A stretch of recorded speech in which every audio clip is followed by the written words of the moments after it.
খোঁজ the job সংবাদে আপনাদের স্বাগত। আজ আপনাদের মাঝে আরও একটি নতুন এবং অত্যন্ত চমৎকার একটি নিয়োগ বিজ্ঞপ্তি নিয়ে হাজির হয়েছি। আজকের নিয়োগ বিজ্ঞপ্তিটি হচ্ছে বাংলাদেশ কারা অধিদপ্তরের। হ্যাঁ, ঠিকই শুনেছেন, এসএসসি পাস প্রার্থীদের জন্য কারা অধিদপ্তরের সর্বমোট 472টি শূন্যপদে এক বিশাল নিয়োগ বিজ্ঞপ্তি প্রকাশিত হয়েছে। তো চলুন আর কথা না বাড়িয়ে আজকের এই স্পেশাল বুলেটিনে বিজ্ঞপ্তির একদম নাড়িভূক্ষত্র সব তথ্য জেনে নেওয়া যাক। আজকের প্রধান খবরটি হচ্ছে, এসএসসি পাশ করে যারা একটা ভালো সরকারি চাকরির স্বপ্ন দেখছেন তাদের জন্য বাংলাদেশ কারা অধিদপ্তরে তৈরি হয়েছে এক বিশাল কর্মসংস্থানের সুযোগ। খেয়াল করুন, সর্বমোট 472টি শূন্যপদে পুরুষ এবং মহিলা কারারক্ষী নিয়োগ দেওয়া হবে। আর এই পদগুলোতে সর্বোচ্চ বেতন স্কেল ধরা হয়েছে 21,800 টাকা পর্যন্ত। যারা দীর্ঘদিন ধরে একটি সম্মানজনক সরকারি চাকরির অপেক্ষায় ছিলেন এবং দেশের সেবায় নিজেকে সরাসরি যুক্ত করতে চান, তাদের জন্য এটা কিন্তু আক্ষরিক অর্থেই একটা সুবর্ণ সুযোগ। বিস্তারিত বর্ণনায় যাওয়ার আগে চলুন পুরো নিয়োগ বিজ্ঞপ্তিটার একটা কুইক ওভারভিউ দেখে নিই। এই বিজ্ঞপ্তিটি প্রকাশ করা হয়েছে গত 29শে মার্চ 2026 তারিখে। এখানে পুরুষ কারারক্ষী পদে নেওয়া হবে 450 জনকে, আর মহিলা কারারক্ষী পদে নেওয়া হবে 22 জনকে। আবেদনের জন্য ফি কিন্তু খুব সামান্য, মাত্র 56 টাকা। আর সবচেয়ে ইম্পর্টেন্ট যে বিষয়টা মাথায় রাখতে হবে সেটা হলো ডেডলাইন। আগামী 30শে এপ্রিল 2026 তারিখের মধ্যে কিন্তু আপনাদের আবেদন প্রক্রিয়া কমপ্লিট করতে হবে। পদের একদম ডিটেলস যোগ্যতার কথাই যাব, তবে তার আগে দর্শকদের কাছে আমার ছোট্ট একটা অনুরোধ। নিয়মিত চাকরির এরকম একদম সঠিক ও দ্রুত খবর পেতে আমাদের খোঁজ দ্য জব চ্যানেলটি এখনই সাবস্ক্রাইব করে ফেলুন। আর হ্যাঁ, পাশে থাকা বেল আইকনটি প্রেস করে রাখতে ভুলবেন না যেন। আমাদের সাথেই থাকুন, কারণ সঠিক তথ্য দ্রুততম সময়ে আর একদম নির্ভুলভাবে আপনাদের কাছে পৌঁছে দেওয়াই আমাদের প্রধান লক্ষ্য। চলুন এবার একটু গভীরে যাই। প্রথমেই দেখে নিই পুরুষ কারারক্ষী পদের বিস্তারিত। আগেই বলেছি, এই পদে সর্বমোট শূন্যপদের সংখ্যা হচ্ছে 450টি। 2015 সালের জাতীয় বেতন স্কেল অনুযায়ী এটি কিন্তু 17তম গ্রেডের চাকরি, যার মানে হচ্ছে আপনার বেসিক শুরু হবে 9,000 টাকা থেকে আর স্কেল যাবে সর্বোচ্চ 21,800 টাকা পর্যন্ত। আর শিক্ষাগত যোগ্যতার ক্ষেত্রে খুব সিম্পল একটা রিকোয়ারমেন্ট, যে কোনো স্বীকৃত শিক্ষা বোর্ড হতে আপনাকে মাধ্যমিক স্কুল সার্টিফিকেট মানে এসএসসি বা সমমানের পরীক্ষায় উত্তীর্ণ হতে হবে। ব্যাস এইটুকুই। এখন দেখুন, যেহেতু এটি একটি শৃঙ্খলা বাহিনীর চাকরি, তাই শুধু পড়াশোনা থাকলেই তো হবে না, শারীরিক ফিটনেসটাও এখানে একদম মাস্ট। পুরুষ প্রার্থীদের ক্ষেত্রে শারীরিক যোগ্যতার মাপকাঠিগুলো একটু মনোযোগ দিয়ে শুনবেন। আপনার উচ্চতা হতে হবে অন্তত 1.67 মিটার, অর্থাৎ 5 ফুট 6 ইঞ্চি। বুকের মাপ হতে হবে ন্যূনতম 81.28 সেন্টিমিটার বা 32 ইঞ্চি। আর ওজন, সেটা হতে হবে কমপক্ষে 52 কেজি। এই ক্রাইটেরিয়াগুলোতে ফিট করলেই আপনি এই পদের জন্য শারীরিকভাবে যোগ্য বলে বিবেচিত হবেন।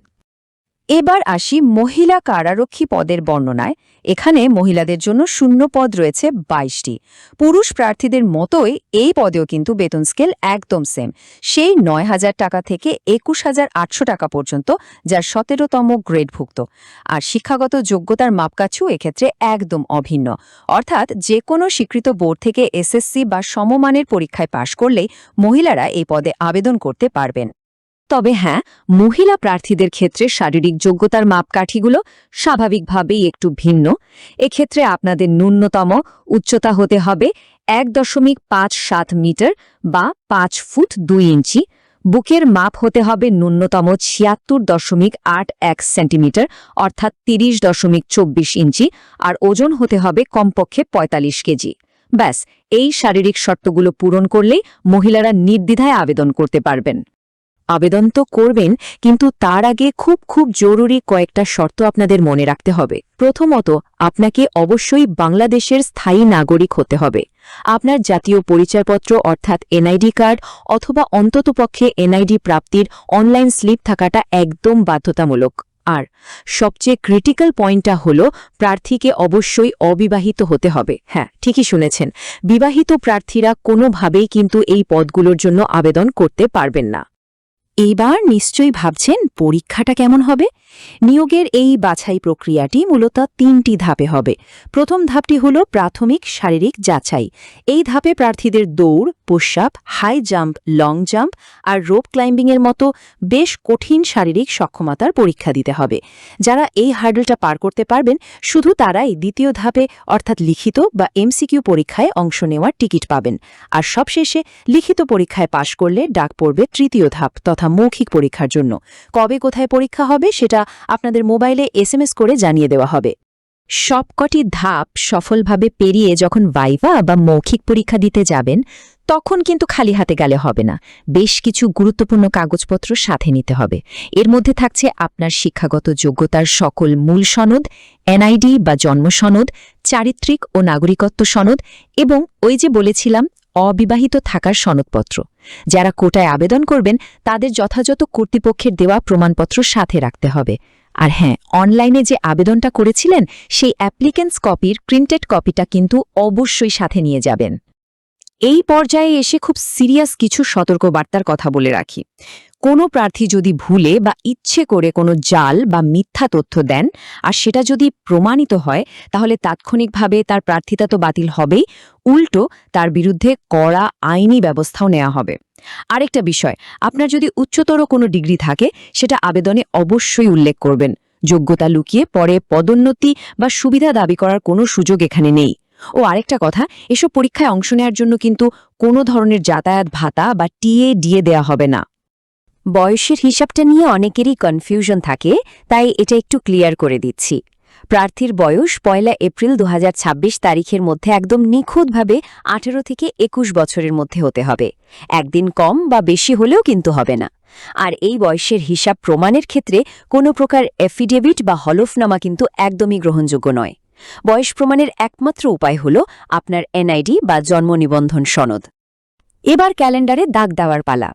অনলাইনে আবেদন প্রক্রিয়া শুরু হচ্ছে আগামী 9 এপ্রিল 2026 তারিখ ঠিক সকাল 10টা থেকে। আর আবেদন করার শেষ সময় হল 30 এপ্রিল 2026 তারিখ বিকাল 5টা পর্যন্ত। আবেদন করতে হবে নির্দিষ্ট ওয়েবসাইটে। লিঙ্কটা হল prison.teletalk.com.bd। ফর্ম পূরণের সময় খেয়াল রাখবেন আপনার রঙিন ছবির সাইজ হতে হবে ঠিক 300 বাই 300 পিক্সেল আর স্বাক্ষরের সাইজ হতে হবে 300 বাই 80 পিক্সেল। অনলাইনে তো আবেদনপত্র সাবমিট করলেন, এবার ফি জমা দেওয়ার পালা। আবেদন করার পরবর্তী 72 ঘন্টার মধ্যে যে কোনো টেলিটক প্রিপেইড নম্বর থেকে এসএমএস-এর মাধ্যমে মাত্র 56 টাকা জমা দিতে হবে। এটা খুব সিম্পল, 2 ধাপের একটা প্রক্রিয়া। প্রথমে মোবাইলের মেসেজ অপশনে গিয়ে লিখবেন প্রিজন, স্পেস দিয়ে আপনার ইউজার আইডি লিখে পাঠিয়ে দেবেন 16222 নম্বরে। এরপর একটা ফিরতি এসএমএস আসবে যেখানে একটা পিন নম্বর থাকবে। তখন দ্বিতীয় এসএমএস-এ আবার লিখবেন প্রিজন, স্পেস দিয়ে ইয়েস, স্পেস দিয়ে ওই পিন নম্বরটা লিখে আবার 16222 নম্বরে সেন্ড করে দেবেন। ব্যাস, আপনার আবেদন ফি জমা কমপ্লিট। বুলেটিন শেষ করার আগে একদম স্পেশাল একটা মেসেজ দিয়ে রাখি। কারা অধিদপ্তরের এই নিয়োগের ক্ষেত্রে কোনো ধরনের ব্যক্তিগত যোগাযোগ বা ঘুষ লেনদেনের কিন্তু কোনো সুযোগ নেই। নিয়োগ হবে শতভাগ মেধা ও যোগ্যতার ভিত্তিতে। কোনো অনিয়ম বা দুর্নীতির প্রমাণ পেলে সোজা প্রার্থিতা বাতিল এবং আইনি ব্যবস্থা। নিয়োগের সবশেষ আপডেট পেতে ভিজিট করতে পারেন www.prison.gov.bd ওয়েবসাইটে। তো আজকের মতো নিয়োগ সংবাদ এখানেই শেষ করছি। আমাদের এই স্পেশাল এক্সপ্লেনারটি ভালো লাগলে খোঁজ দ্য জব চ্যানেলটি সাবস্ক্রাইব করবেন এবং ভিডিওটি শেয়ার করবেন।